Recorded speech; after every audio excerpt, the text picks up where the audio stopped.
How to get a Russian tourist visa by yourself in 4 easy steps. Getting a Russian tourist visa is easier than it seems. If millions come to Russia every year, then so can you.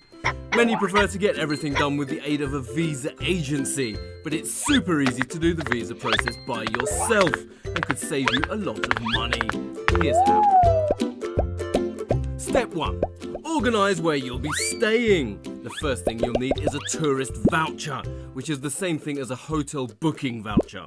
Hotels are required by law to provide you with a tourist voucher upon request, but just in case you don't see any mention of this on their website, make sure to contact the hotel and be 100% sure they provide a printable proof of booking. This is easy to get. Just book a room at a hotel or hostel and you should get a printout with an order number, a confirmation number and a reference number. Easy peasy. Step 2.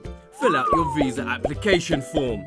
Next, you'll need to complete and print out your visa application form, which can be found here. Don't worry about the weird-looking letters that come up under the Hints and Help Language drop-down menu. You can change the language to English. Phew. Before you get stuck into your application form, you'll need a passport with at least 6 months validity left and your tourist voucher, which you completed in step 1, by your side. It would also help if you could remember your own name and address. All good. The next parts are pretty easy. Just fill out information about yourself and your passport exactly as written on the passport. When you get to the visit details section, this is where the ominous looking numbers on your tourist voucher will come in handy. Just write in your confirmation number here and your reference number here. In the health insurance box, just the name and number of your valid policy. This isn't necessary to get a tourist visa, but we strongly recommend you at least get cheap travel insurance coverage, just in case. Other information about your work, education, previous travel and your trips to Russia you will either already know or have in the passport in front of you. You'll also be asked some questions about your involvement in previous armed conflicts and terrorist activity. Such questioning is practiced globally.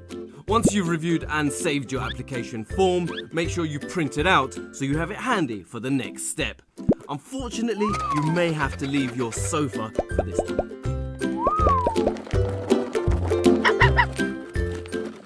Step 3. Get your visa. There are 2 ways to go about this. The first is to visit a Russian consulate in person in one of the following locations: Washington, D.C., New York, or Houston. Before doing this, you'll need to make an appointment at the consulate. You may also send your documents by mail. Find out more about this here. When submitting your application, make sure you provide your valid passport, your printed application form, a picture of yourself, which needs to be 3.5 by 4.5 centimeters. Make sure to ask your pharmacist before you pose. And a printout of your tourist voucher from the hotel or hostel you'll be staying at. A single entry visa will cost you $180 to be processed in 3 working days, or $90 to be processed between 4 and 20 working days. Alternatively, if you plan on visiting Russia more than once over the next few years, it might be worth your while applying for a 3-year multiple entry visa, which will set you back $270. A US postal money order, make sure not to bring cash or a check as this might get rejected. The Russian consulates in the US also reserve the right to request bank statements, proof of employment, and proof of property ownership in the US, so it's best to bring all of this along just to be on the safe side. A full list of the documents you need can be found here. Got everything? Okay, good. And breathe. Step 4. Book your flight. You might be thinking, why leave it this late to book a flight? Well, we recommend only doing this once you have your visa and you're 100% sure you can get into Russia. Remember, this can all be done for you by a visa agency, but we hope this video showed you it's not that tricky to do it by yourself.